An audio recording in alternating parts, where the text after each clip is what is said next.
Your context forces you to make choices. We are all conditioned by our context. Even when we think we are free, that's not true. I had to dismantle so many things in my mind. As many countries in Africa, they have this energy and nature that is really amazing. On the other side of the coin, it's very hard. In every conflict, the sense of humanity is lost.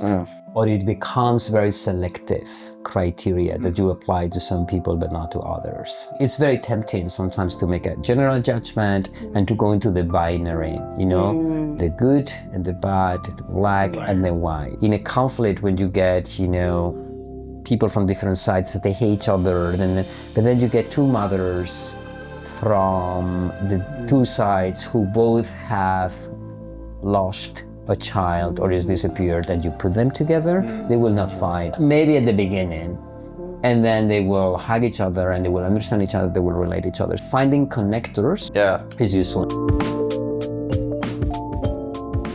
Welcome back to another episode of Coffee, Matcha Soul. I'm Sair Montes and I'm here with my close friends and co-hosts Guillermo Ivan and Saru Verjaverian. Joining us today for some coffee or matcha, we'll see later, is Fernando Travesí, a recognized novelist and playwright. He has won the Spanish National Theatre Award, among other recognitions for his writing and plays in Spain, Colombia, and New York. He's also a human rights activist with extensive international experience and a lifelong commitment to justice for victims of human rights violations. He's worked for the United Nations, the International Red Cross, and other NGOs in Albania, Bosnia, Sierra Leone, Nepal, Colombia, Tunisia, etc.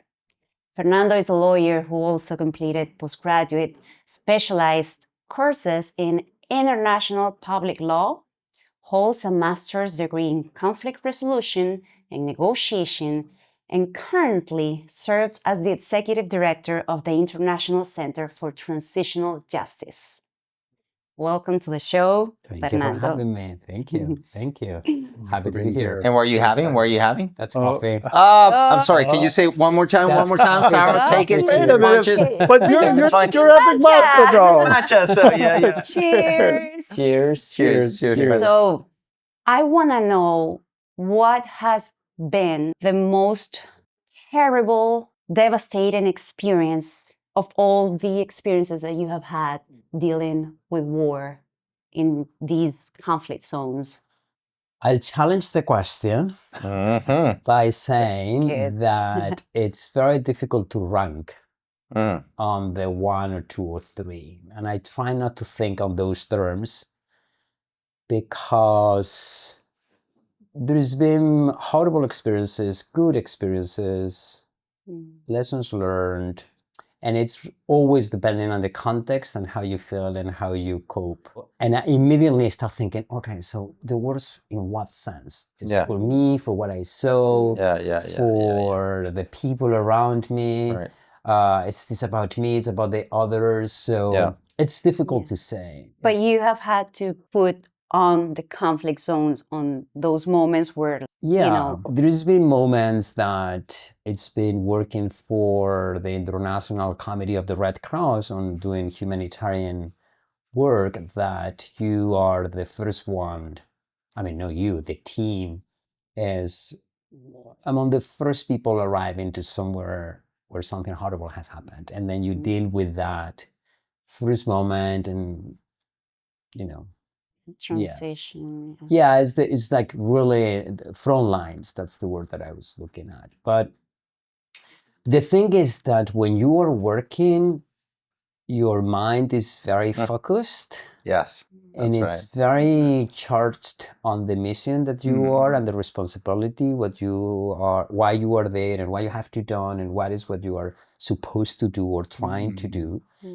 So I get very much on the work and trying to do the best without being an automat, like a robot or something, like very aware of what's going on.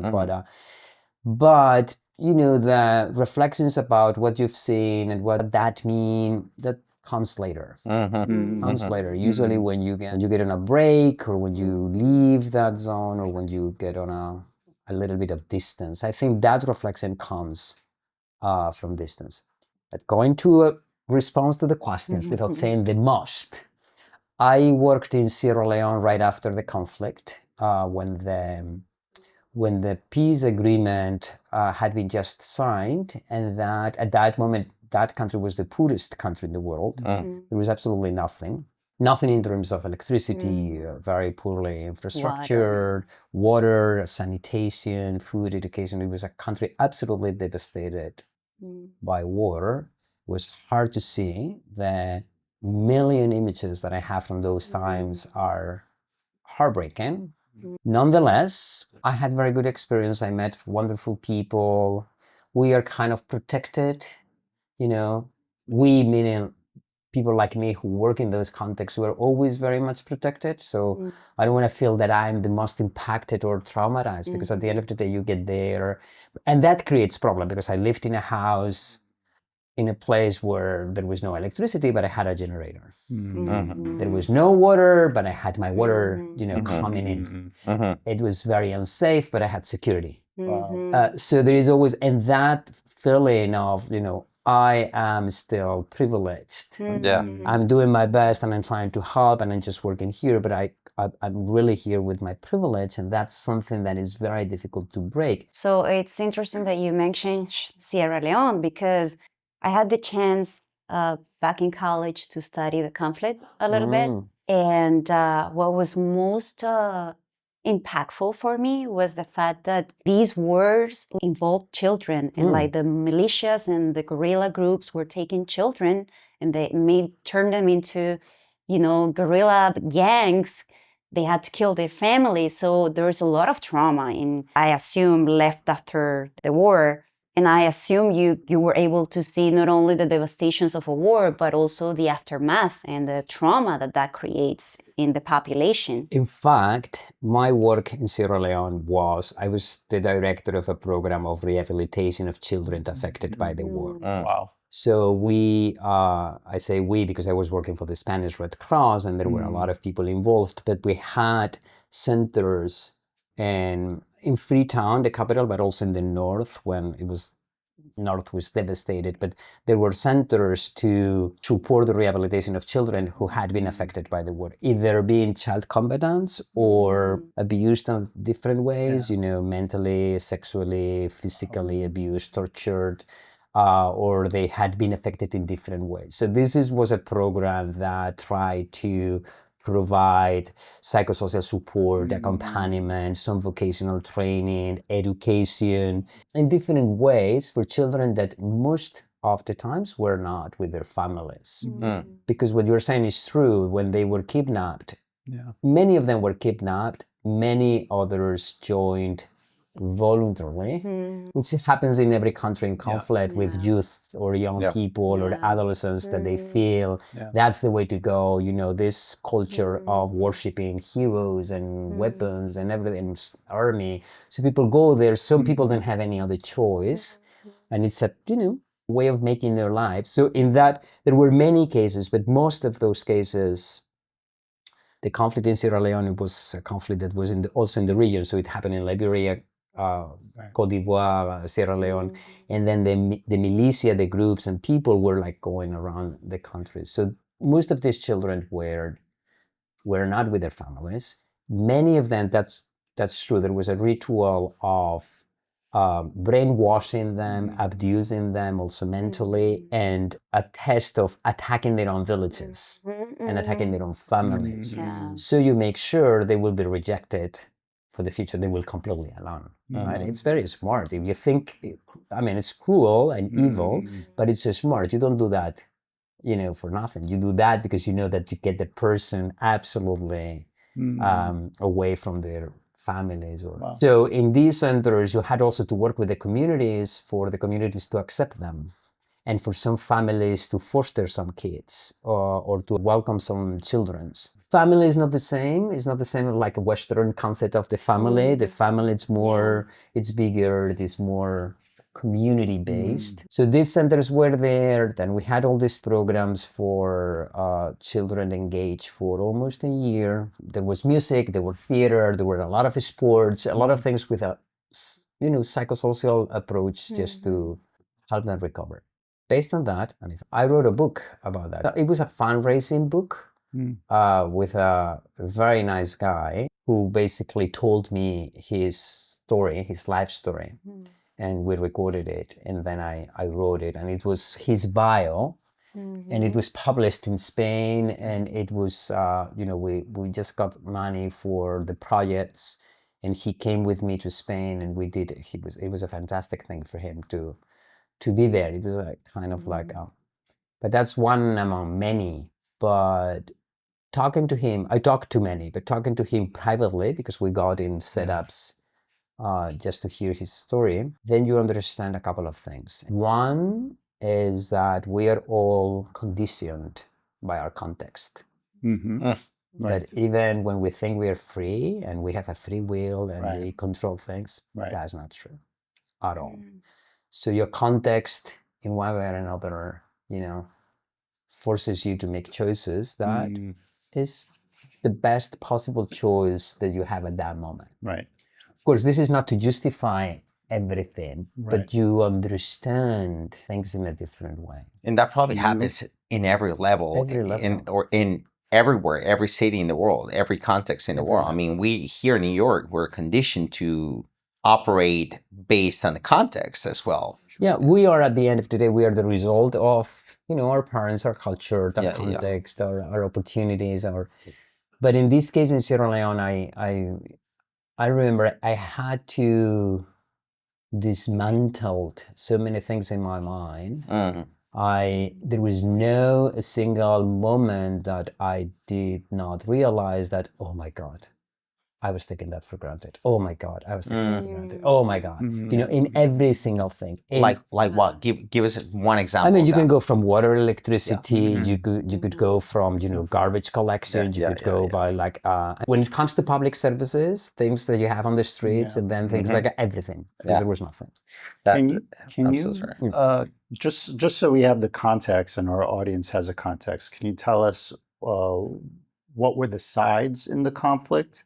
And what was the conflict over? As best as you can and know. Summarize it. Summarize it. It's a conflict that a lot of people would say that they were fueled by diamonds and resources, but that's true partially. But all conflicts are explained from different causes. There is not just one thing. Right. So you have economic, social grievances, power dynamics, ethnic, religion rivalries. So it came to the end because of some agreements, which is perhaps the only way you can realistically end a conflict in a sustainable manner. And in that case, there was a big influence from the international community just to broker peace after many attempts that didn't work. And very, very binary explanation. There were different groups and different ethnic groups, so it was one ethnic group versus another. Yeah, not exactly. That's what I will correct myself all the time when I'm talking, because I would say that and immediately would say but there were different interests and different influences from different countries. But basically, in many of these, Sierra Leone is a very small country. It's a very small country with 5 million people in the whole country. A beautiful country that took me to the most beautiful deserted places that I had never been. And it was as many countries in Africa, they have this, energy and nature that is really amazing. On the other side of the coin, it's very hard. But you discover the sense of community, you discover a sense of solidarity that you might not find somewhere else. But you see really, really horrible things. And then you see how unprotected people are from everything. Just one thing that broke my heart every single day. I realized, and this is many years ago, so but I remember that at that time, I think the life expectancy average, it was 32 or 34, so it was very, very low. And it was true that you meet immediately people who died, people you worked with, or people, it was a very, somebody has died. Malaria was, dengue, and then a lot of very difficult health and challenges. Yeah, a lot of health challenges.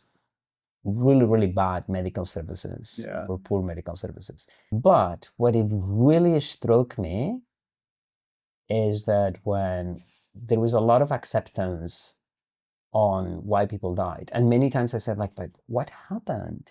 You know, it's like a colleague, a working colleague, is like, just died, but why? You know, why? What happened? Well, he died. It was so normal. Normal, or in a way, it's like, and I was thinking, Expected. like, no one in my context would accept such a response.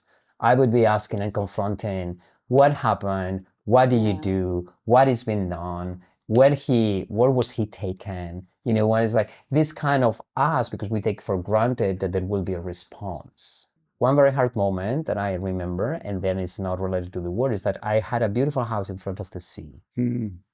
Of the Atlantic Sea. And there was a beautiful Atlantic Sea, and when it was calmed, when there was a storm, it was tough. And there was one that there was a very, very bad waters and storm, and then there was a couple of boats of fishermen who didn't make it to the port, and they were caught on this by the storm. And one of the boat sunk. And then my first reaction was just to get my phone and to call somebody. But there is no one you can call. Wow. Yeah. And then, you know, people were around, we were all around by the water, and then it's like, you can't really go, they were too far, and there is no one you can call. Wow. And that gives you a sense of powerless. That you realize that you cannot control anything, and really you need to build systems to protect people. Because that happens here in the Hudson River. Then in a blink, you would have helicopters, boats, you know. So that's hard. Facing situations that in your life or in our context wouldn't have a big impact, and there they determine life and death in many cases. Wow. One of the things that I really admire the most on you, and I don't even know if I have expressed that openly, but if not, let me do it here publicly. You go to all these different places around the world. You witness conflict. You witness maybe one of the toughest situations where humanity sometimes gets put down to the ground, if not below the ground. And then you come back home and you write beautiful stories. And then you do a beautiful play, right? How do you do it? Is that your way of coping with all that? Does that gives you the questioning and the inspiration to come back and cheer humanity the way you do with your work as a writer as well? With the exception of that book on Sierra Leone, anything what I've wrote is explicit in a country or with people, and actually every time when I write, I don't put a location or even a time frame. But it's all related, because these experiences, they give you so much food for thoughts. And so much confusion, and they are very conflicting experiences that make you feel privileged and, I mean, guilty sometimes. You know, there are some moments in which you come back, you know, because it's more difficult to come back than going many times, you know. And I have friends that we always say, like, you know, coming from Sierra Leone or any other country, then you catch a flight and then you go to London. And you always think, oh, these planes go too fast. You know, I wish I had done this by ship, so I have more time to process and to go down. So the jump is very quick. Wow. I think by writing, I process a lot of what I see, what I think, the emotions you feel. It's a way of processing, but for me, it's also a way of understanding. And also, you know, art makes something new. So and it creates something new. So I think it's a good way of processing. Have you broken down at some point in any of these trips? Many times. During your stay there or afterwards? Or both? But again, if you break down in a country like that, you still have the option to be taken. Yeah, you have privileges, as the you privilege said. to be taken to another place, or to get the best possible healthcare in that country. And if that is not enough, you will be evacuated to somewhere else. But there's been a couple of situations on the spot that I became physically ill, and only after I realized, oh my God, this is really an emotional reaction. What's going on? After. At the moment you deal with it, you feel sick, you feel sick. It's like, and then you take a pill, and then you try to keep going and everything, and then or you get this fever, but many times I found they were purely emotional. Not purely emotional, they were the result of emotional burden or burnout. And then after a couple of very intense periods, I got very burnout and I had to get a break. I've been very excited about this conversation because of your unique perspective and experience. I've been dying to know, as you said, through your writing, you process what you've witnessed and allowed you the time to think about and make sense of everything you saw and experienced. And so I'm really wondering if you've got an answer to what it means to be human, right? I mean, you've seen the worst and you've seen the best. And so what does that make us? I think when you, Guille, were saying that before, I think in every conflict, what you lose, you mean in general, the sense of humanity is lost, or it becomes very selective criteria that you apply to some people but not to others. Right? It's not that it's not lost completely, because you would still recognize humans to those who think like you or those who are in your team, but you would deny that to others.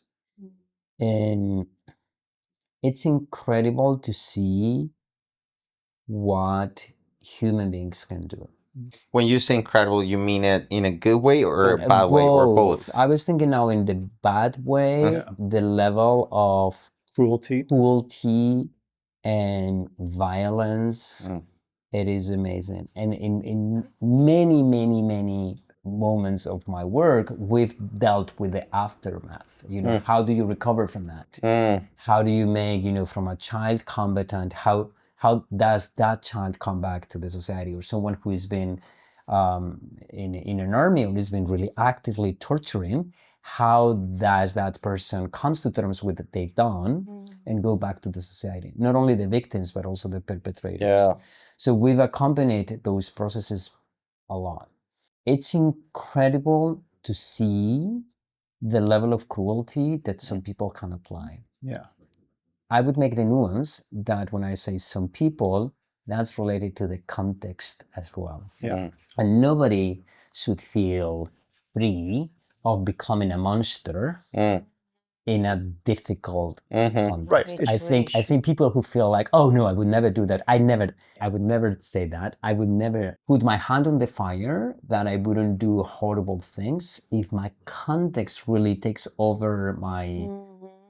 I think that's the point, right? We're all capable. If you have society working, you don't need to. But when society breaks down, what do we revert back to? And then that becomes, the banality of evil from Hannah Arendt, that wrote this, and it's always in my mind, because it's really, the atrocities are not committed just in one, gore moment in a movie that you see the blood and everything. Atrocities, all these things are rather bureaucratic. They become a system that it's implemented by different people in different ways. And everybody makes their own part. There is the big one and there is the small one, but it's usually a system. In the countries where we're talking about, there is not just one crime committed by itself. There is a system that is committing crimes or systems committing crimes against each other. So that's very bureaucratic. If you look at who gives the orders, how the orders are implemented, how the weapons are bought, how they come in, how you organize, how you distribute it. It's structured. It's designed. It's absolutely designed and supported and normalized. And normalized. Right? How do you do to not take sides? By nature, we judge first before trying to understand the problem. How do you just not see this 20-year-old in Sierra Leone who pushed the other kids to kill their own families, who raped, who was violent? And how do you do to just give them the same, treatment and care that you're giving to the victim? I would say that at the personal level, it's very tempting sometimes to make a general judgment and to go into the binary, the good and the bad, the black and the white. Right. So, and many times I think it's needed, and I try to do that, to jump out from that frame of analysis and look at the nuances and all the grays. There is one way of doing that, and it's just going down to the human person. So, of course, if you talk to a victim who has been, displaced, or a member of their family has been killed or tortured or disappeared, of course, that person has been victimized, and the process of coming to terms is different. And they have rights to have justice. They have rights to have reparations. They have the right to know the truth. They have a set of rights, which I think it's important, these conversations, to be rights-based conversations, because that prevents from, classifying between A, B, C, or D. So when it comes to perpetrators, I think the process is different. With the many I've spoke, because in another part of my professional career, my job was to do a lot of visits to detention places, to jails, but detention places, prisons sometimes, and then making sure that those who were detained were not mistreated, tortured, that they didn't disappear. So you have the right to have private interviews with them, to check their needs, to check whether they are in contact with their families, because they have the right to that, even if they've killed millions. And I've been with actually people who were responsible for atrocity crimes that they broke down talking about their mom. I've seen that too. Yeah. I've seen that too. And then you talk to the mom, and then the mom is really talking about his kid and writing a letter for him that you are able to transmit. So I would not put them at the same level. I think they are different processes. I think they are connected by a horrible thing, which is violence. But in most of the cases, if given the right context and process, perpetrators come to terms to acknowledge what they've done. They justify themselves many times. Then when you don't buy the justification, they explain themselves. And then they, many the children in Sierra Leone, in Colombia, and in many places, they acknowledge the harm they've done to others. And they acknowledge the things they've committed. And in many cases, if the context is okay and gives the opportunity, ideally they can contribute to repair, they can contribute to, to closure and to what we call reconciliation. So there is not one way of doing it, because it depends on how the culture of the family, of the country. Sometimes religion plays a role, culture, family. It depends. Speaking of that, let me take you to Colombia, because that's a conflict that's pretty close to me, because all my family is from Colombia. So to me, it was a I grew up in Venezuela, and I was never a direct victim of guerrilla and the war in Colombia. But I do remember every Christmas I would go from Venezuela to Colombia with my parents, and we would go by car. My dad would drive all the way there, and we had to go through Córdoba, which was a very heat. Actually, my mom is from Monteria, so back in the 90s, it was like real tough.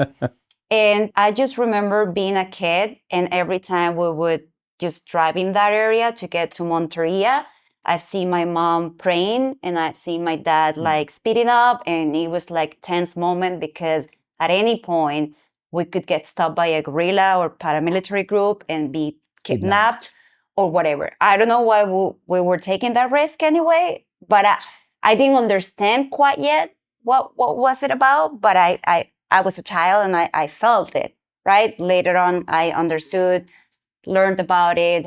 There are a lot of issues in Colombia, los falsos positivos, like so many things, and religion plays an important role in Colombia. So I want to hear your experience in that. It depends on the conflict, because if the religion plays a role in violence or to divide people, then religion might not be a good tool to use for reconciliation or peace building. In Colombia, it's different, because the religion in Colombia is not at stake, it's not questioned. It's mostly a Christian Catholic country, and that has never been something that people killed each other for. Yeah, the cause of the war. Not been religion. So that, and then in these places you need to identify connectors. Yes. And then the connectors will help you to go through. And then before, when we were talking about, black and white or binary, or who is in a conflict, when you get, people from different sides that they hate each other, but then you get two mothers from the two sides who both have lost a child or is disappeared, and you put them together, they will not fight. They will, maybe at the beginning, and then they will hug each other and they will understand each other, they will relate each other. So I think in finding connectors is useful. In Colombia, the religion was very useful for that, for bringing people together. Because even perpetrators were religious. The religious played a role in social life in communities, and actually the chair of the Truth Commission that was created after the peace agreement between the government and the FARC in 2006, there was this question in the Truth Commissions: who has the moral authority to be the one that embodies the force for reconciliation of the country? And in this case, it was a priest that had been on the, everywhere in the country, very well known, a peace activist, a human rights activist, but a priest that everyone respected. So religion plays a role. And when people are coming to terms with violations that they've suffered, people go into the religion, into the forgiveness idea, and it's grace, and it's fine if it works. But it's something that might not work everywhere. Right? Even the concept of forgiveness, it's open to a lot of interpretation depending who speaks about it. I want to share something with you, Fed. I spent some time working in Colombia, but the first movie that took me to Colombia was a movie about the guerrilla conflict. And at that time, I was just graduating from H3 Studio here, and I was so into the method and whatever. So I told the production company, I want to go and I want to train with the army for 3 months, and because I was playing the guerrilla leader. And I want to meet somebody from the guerrilla, or somebody who has formerly been part of the guerrilla. What I didn't know, little did I know, that they were going to put me actually in the army for 3 months, training with the anti-guerrilla group. That's the other way around. That's the other way around. But I was training, I had the sergeant that was training me, and then I had on set the former guerrilla guy being my mentor as well. And they both became very close to me, very close to me. Let me just start by saying that what I witnessed in the army training was so tough. And I don't want to get into that, but all the trauma that I got was so heavy that when I came back, just to give you an example, I came back to Mexico City one day on my way back to New York. And my mom asked me, how did it go? And I was going to start and I broke down in tears for 2 hours. I couldn't talk. I had to go to the garden because I was training right next to bodies. Our training camp was placed right next to the place where the helicopter, the Black Hunt, was coming every day with the bodies, and they were placed in front of us. I was in conflict zones, and I was there a couple of times, right? I met soldiers that would have a conversation about how they killed 7 people yesterday as if they were talking about soccer. And it's what you say. It's like understanding their mind and understanding the belief system and understanding the context. It's so tough, right? And I had the same experience with the guerrilla members or the former guerrilla members at that time. But there was one memory that I would never forget with these 2 guys. I had my guerrilla mentor, what I call the guerrilla mentor, who was teaching me about everything I needed to know about that belief system, right? And I had the sergeant, right, from the army. And one day we played soccer with some other guys. And soccer unified everything on the field. And it was so cool seeing these 2 guys who 5 years ago, literally, they were killing each other. And now we're all playing soccer, and we were part of the same team against some other team. And there was camaraderie, and there was joy, and there was and it really makes me think about what you're saying, finding those common denominator subjects, connectors that can bring people together. But I'm gonna make a disclaimer, because while listening to you, I was thinking maybe I'm sounding too naive or too. And I'm a justice advocate. So I think those connectors and those processes to rebuild relationships need to be based on justice. So someone who has been killing and committing crimes, that person needs to be held accountable. And there is a responsibility, and that is a crime that is being committed. The difference between a normal context is that in these countries, by putting somebody in jail, you don't solve the problem. The individual criminal responsibility, which is the way we deal with when somebody commits a crime in our societies, you just go to the police, that person is arrested, and then it might end up in jail. That's a model that I think it works, more or less. People would say, no, it doesn't work, but it works in our society. In a society where there is a conflict, where the state doesn't have the capacity, where the massivity of the crimes makes you face millions of perpetrators, million victims, where the police and the army are part of the conflict. You cannot rely on arresting you and going to a jail and putting you in jail. And even if that would not solve the root causes of that conflict that are, fueling violence among the communities. So that part of the justice, it needs to be understood in the context. And then you need to find other ways in which you deliver justice, right? And people who are the victims of those conflicts, they feel justice has been done somehow. And some people feel that knowing the truth of what happened to their family members is enough for them to closure. They might say, I don't know who killed my father, but I just want to know what happened to him. And knowing that it might be enough. And some other people might be felt the justice has been done if they are repaired, or if somebody asks for forgiveness or apologize. But that it needs to be based in otherwise it looks like it's like, peace and love. And and in this context don't require peace and love. There is need of peace and love, but the level of violence is so high. That also requires to say okay, this is the framework. But just to finish with that, so how do you find justice? I mean, I have 2 questions for you. First of all, what's your definition of justice, your personal definition of justice? And then how do you find justice in those conflicts where you have 2 different groups fighting for whatever they believe is justice, right? And they both have their own justification of acts, and they could be terrific, horrible acts, right?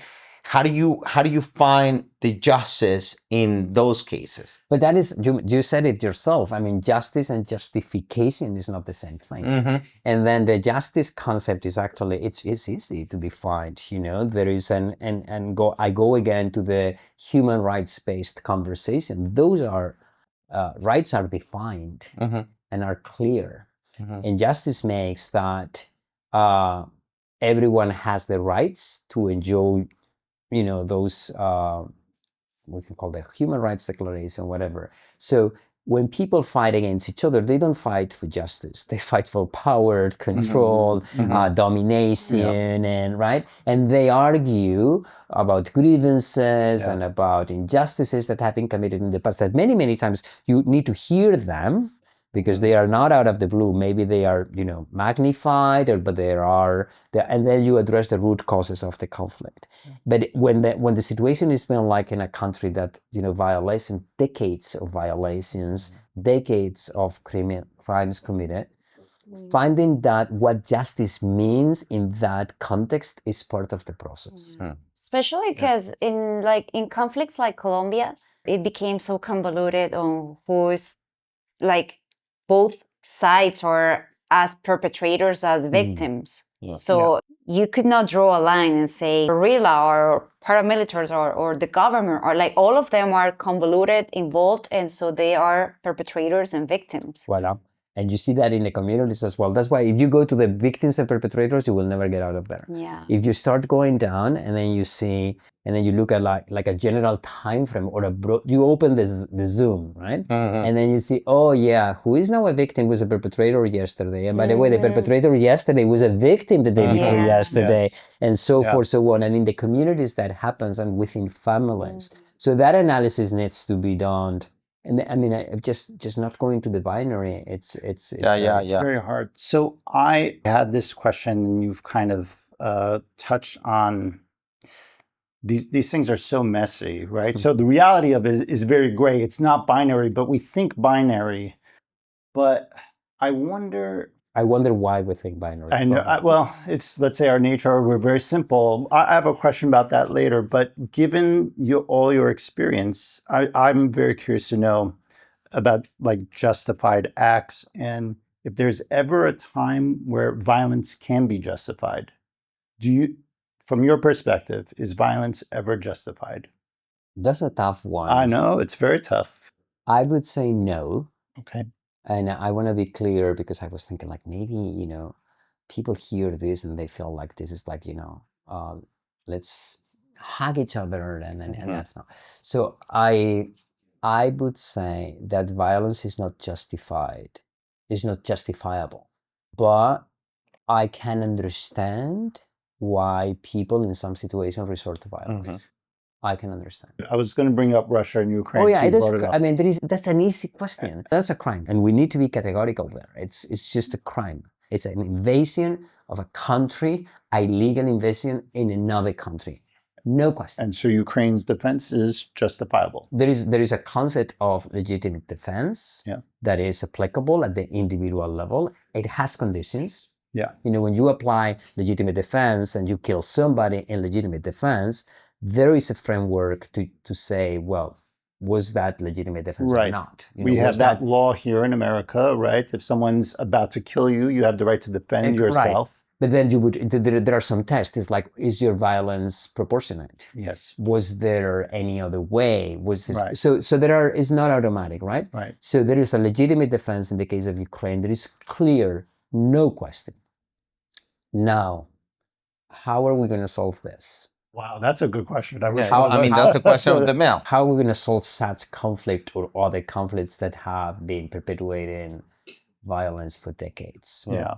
So will a security approach to peace building work? Probably not.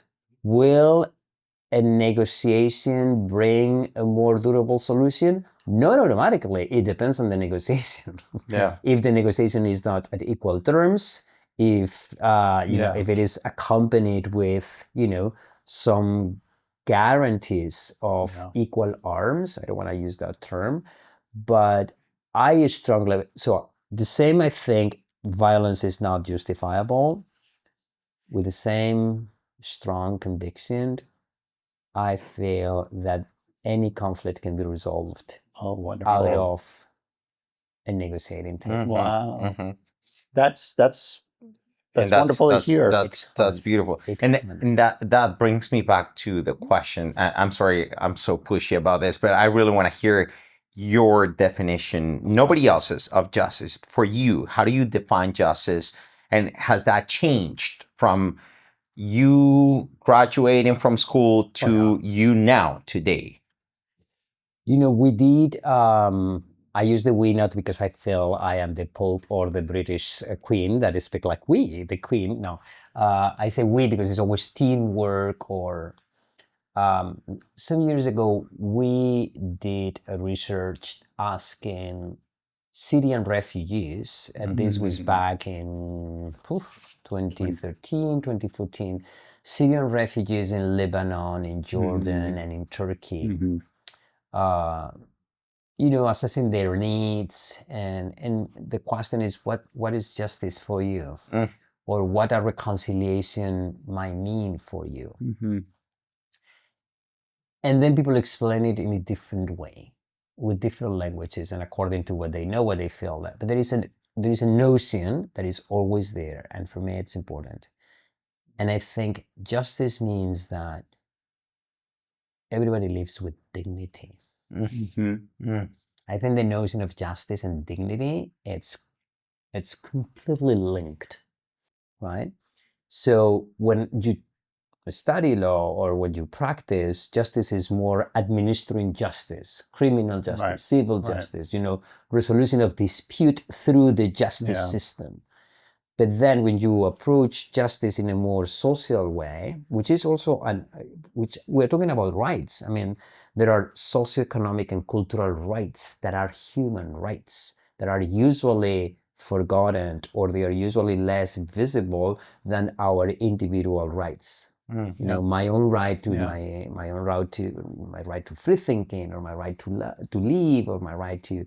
There are socio-cultural economic rights that are collective rights at the end. And that links with the idea of dignity. I think justice means, to me, that everyone around lives with dignity. That's a beautiful definition. Yeah. Can I ask, I have one more big question, but I have to say that you're giving me hope. It's more answers. No, but you're giving me hope, and I'll tell you why. Need hope now. We do need hope. We need a lot of hope. No, thank you. Because you said you do believe in the power of negotiation. Oh yeah. What I really appreciate about you, aside from everything you've experienced, is now that you've brought those experiences into your writing. And I write a little bit too. And what's a little bit disheartening for me, and why I say you give me some hope, is that, they say that everything's been written. We're basically retelling the same stories from 2,000, 3,000 years ago, the same themes. The same themes. Nothing's changed. Nothing. We haven't changed in 3,000 years, 5,000 years. And here we are in the 21st century. Our technology has changed. We can kill a lot easier and better. But we haven't changed. I'm just wondering if you have the hope that one day we will get out of this cycle that we continue to perpetrate every generation, or 2 generations, or 3 generations. Do you see humanity? Do you have faith that humanity can evolve past this? I will have to. A couple of thoughts when I before you asked, or you said, like, by nature we think binary. I don't know if that's nature or nurture. Okay. I don't know. Okay. I think we have the capacity to be more complex and nuanced than we often are, and than our education system, or our culture, or our teams. Belonging to this team or that team. I don't. I mean, we could. I'm sure there are research and books that are there. But I don't think we need to take for, like, that we think naturally binary. because we have the capacity to understand each other, right? Right. And then we have the capacity to change our mind, and we have the capacity to, what we were saying before, to understand the reasons why somebody commits an atrocity, even if you don't justify it and you don't, of course, justify it, but you might be able to understand, and that happens all the time. So that takes me to the question of solving conflicts about negotiation, and negotiation is based on just one thing, which is dialogue. It's dialogue, right? It's about talking, respecting, not judging or trying not to judge, and listening and be open to understand. And that takes you away from thinking binary. So when it comes to the writing, I think when you read the ancient Greek books, the core is there. The core is there. The core is there. You know, love, life, death, killing, hate, revenge, passion. The core is there. So we do different iterations. We bring new viewpoints, and each artist bring their own sensitivity or angle. I think. Give me hope. You know, I was reading this book that I don't stop recommending to everybody recently, which I will not even dare to try to remember the name of the writer, but it's a very well-known South Korean philosopher, contemporary, right? That explains that the good thing of differentiating optimism and hope is that optimism is naive, right? It's basically denial of the possibility that things can go wrong. Yeah. What is hope? It forces you to imagine and think new possibilities. The hope comes from thinking that the unthinkable is possible, and then it takes you immediately to think on the how. You know, the optimism is like, it's going to be fine. Otherwise, it's going to be fine. And well, things sometimes don't go fine. Right. And the hope is there is a line in the book that says that the subject of hope is always we. Bringing that sense of, you know, collectivity and joint effort. Yes. Right. So I feel we can be better, and even more, I would say that we've done a lot of progress. Okay. The thing is that we also have this fixation on, you know, evil and bad and everything. But if we black and white, the binary, But if we look at the progress, you know, even technology, looking at the possibilities that it brings, or how it helps to science, medicine, or even humanitarian work, and it's amazing. It's amazing. Well, it's wonderful. That definition of hope is beautiful because it's connected to the power of imagination as well. It's like becoming a visionary, seeing what is not tangible in front of you. Yeah, you need something different. It's there. Yeah. If you have to mention the three major lessons that you have learned over the course of all these years, witnessing the best and the worst of humanity, what have you learned from human beings? What have you learned in general that you can apply to your life in daily basis?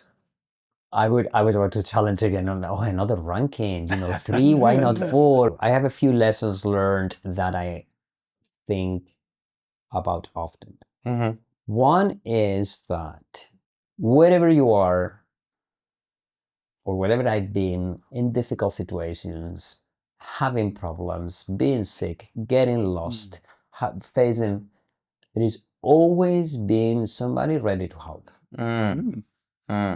Always. And I think that's something that everybody could relate. When something happens to even when you you think that there is nobody out there to help, somebody helps, somebody comes and helps.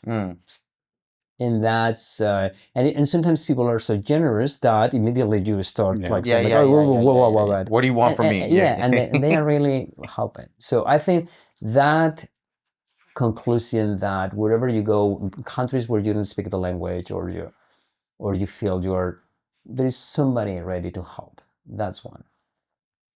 The other one is them.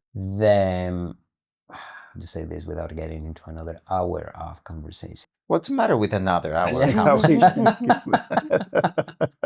How important is to be kind? Yeah. Kindness. Yeah. Kindness, you know, and how that changes completely the, you know, just to be kind on by default instead of aggressive by default, right? And that also breaks walls, and people feel respected when you are kind, and people feel seen when you are kind to them, right? And I think that's important. It's very important. And then I've sometimes there are so many things going on, and people go so fast, and we all go so fast that you ignore people around it. So I think that's important. I think it's important to have hope. That's another lesson. Even when, and I always say this to the people I work with, and we get depressed, and you feel this the end of the world, and you realize it's not the end of the world. The world doesn't end. It will not end. It will change for better or worse, but it will not end. And then I always say, okay, it's like we can throw the towel in. It's allowed. It's like there is a moment that you can throw the towel in. It's allowed. You just need to pick it up tomorrow morning again. Okay. Good. Right? Good. Yeah. That's the rule. So But good. it's allowed. Just feel depressed, but you need to keep going. Right. To keep going. So yeah, no, I just picture you like after witnessing everything you have witnessed and seeing somebody throwing a tantrum because, I don't know, he missed the Uber. Like for you, it's like, Yeah, people in New York getting, Yeah. getting mad at the other one because But I've been there as well, because that is like, yes. and I remember once in Madrid that I was very stressed for different reasons, and I got very aggressive not on the drive, but we were in a traffic jam, and I was in my car, and some people were like, and the guy looked at me. The guy was like, because I just dropped, and they said, "What are you doing? We need to move," and everything. The guy looked at me and said, "Let's relax," So like, I know where you're going, but just calm down. And I was like, oh, thank you. Yeah, he said that in a way that is like, so I've been there, and I also feel that sometimes the automatic comparison will not help. That people is like, if you are having a horrible day, just comparing superficially that there are waters in the world, and it might work, but it might not work, or it might make you feel that you don't have the right to be upset, or that so that your problems don't matter, but they matter to you. Yeah. So true. So that is, it's more like a personal journey. Otherwise, you might fall into this toxic positivity that is like, oh, I'm fine because other people are worse than me. Yeah, that's true. Yeah. But you also have a micro universe that might be collapsing at some point, or you might be stressed. Yeah. Did you discover anything for yourself to allow you to let go of the horrible things you've seen, right? Or your anger or anything? Like, what did you do for yourself to allow yourself to process it and let go of those images? And I think art is a fantastic way of processing. I mean, reading, writing, singing, dancing. Wow. Do you sing? I sing. Oh, wow. Yeah, Okay. Wow. I'll tell you the commercials later. But I think the writing is for sure, but also the reading, everything what is creating your own bubble. Sports can be, so everyone will have a moment of pleasure, and that it's, I think art is conducive to that, but it might be other things, but that gives you some intimacy with yourself. Do you find writing in your art meditative? I wish it was. It doesn't reach that level. It gets very problematic sometimes. So it's not, for me, writing is not a peaceful, quiet experience, the act of writing. It's conflicting, it's difficult, it's challenging, it's But does he full of connect you to yourself? but it connects with yourself very deeply. Wow. At the level that maybe meditation does, it connects you, or it connects me with myself in a very deep way. But it's not always a pleasant experience. Right. Well, connecting to ourselves is not always a pleasant experience. Yeah. Exactly. That's right. Exactly. What's your definition of soul? I feel, speaking about soul without falling into religion, it's difficult. I'm very existentialist, as in a way that I feel that we are limited, and when we die, we die. Oh, okay. Yeah, I don't think I don't personally believe in a soul that transcends ourselves and goes into somewhere else, or convert into somewhere else, or I'm an agnostic, so I believe I'm the an same. agnostic. I'm Sarah doesn't want to die. I mean, he told me the other day that he doesn't want to die. Yeah. He's doing all the things I don't want to live forever. Because I feel the same way. I will cease to exist. And that's what I think. It's so in that sense, I don't believe in that soul going somewhere else or into transforming into somewhere else. I don't think that. People believe in that. That's great. It helps to cope with life. That's fine. I cope with life in a different way, and I don't believe in that. Nonetheless, I feel the soul as more the connectivity, the human connectivity that you can, that is not tangible, that is not physical, that is in love, that is in sadness, that is in compassion, that is in all those emotions. For me, are the elements of what we call soul. That maybe that inner connection with yourself that makes you wonder, am I acting well or bad? I mean, being a good person. I was going to ask you, when you write and when you feel that you're connecting to whatever you call yourself, do you feel that that's part of that soul that you're describing? Probably that creativity, that intangible part of ourselves, the brain. Not the brain as a physical object, but the mind, what the brain is able to build. The mind, the sense of identity, the believings, that's for me the soul. So when I cease to exist, for me it's done. It's gone. So in that regard, that's very sad. What's next for Fernando? What are you doing? How do you envision your future? For how longer do you want to keep working in conflicts? Do you have any other aspirations, projects? You just presented a beautiful play that we had the opportunity to watch. Is there going to be more art, more playwrights, more theater, movies? What's next for you, or what moves you now? As I'm afraid we will not be short of conflicts in the near future, unfortunately. I will not become jobless from that front, unfortunately. So I will continue doing that. It requires energy. It requires high spirit. And that comes sometimes by taking breaks and having a little bit of a rest before just going. So there will be more writing for sure. There will be more plays, hopefully, or books or novels or stories that will be coming up little by little, hopefully. Things are there, so they just need to find their way.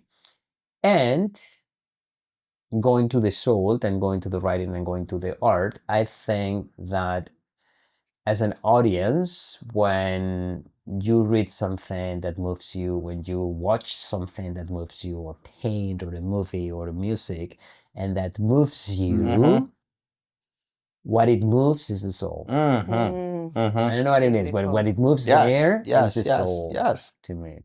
In that regard, do you feel that feelings or emotions and feelings are also a bridge to that thing that you call soul?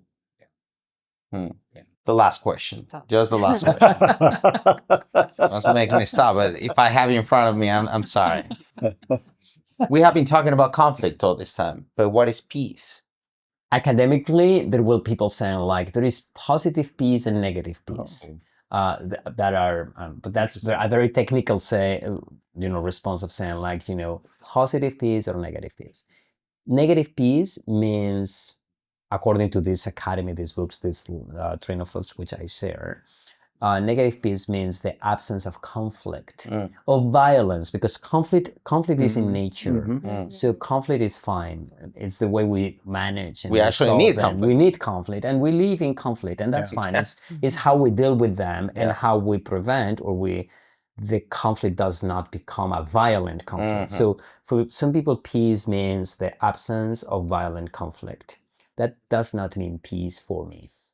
The positive peace, vis-a-vis the negative peace. The positive peace is when you have the absence of violent conflict, but you have all these conditions in which people feel they live in dignity. So peace is a place where I recognize you with the same rights that you recognize to me. But that peace is not a happy love, hippie love people peace. There's still conflict. But there's still conflict, but you need to manage it in a proper way. And then you need to make sure that everyone has equal food and equal rights.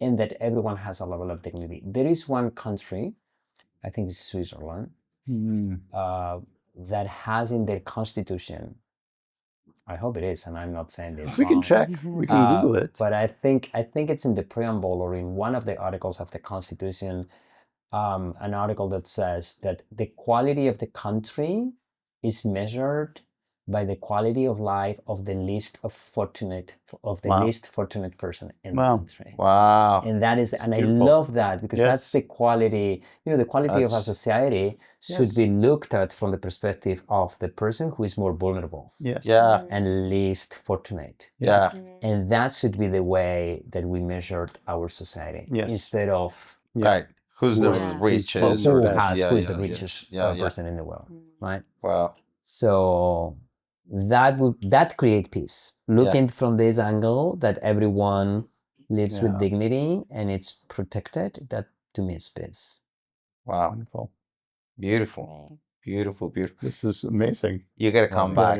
Because I'm afraid to ask more questions right now without being scolded. So I have one more too, but I'm thinking I will come back with a different angle because I'm thinking like I'm sounding too naive. No, people might feel that this is like, because this is tough, and and I don't want to put away the strong feeling I have and I believe of delivering justice and making people accountable for the I think that's clear. It's very clear to me. No one is rooting for like the opposite or just let's forget everybody and nothing ever happened, right? It is so interesting that your definition of justice and the definition that you gave us of peace, they are entangled in a way. Which is great. Thank you so much, Fred. Thank you. Thank you for having me. This was great. Thank you for having coffee and not matcha, because well, but you were on matcha. We live in conflict. This is our conflict. It's a small conflict. It's an easy conflict to solve. Thank you. All right. Wow. Thank you.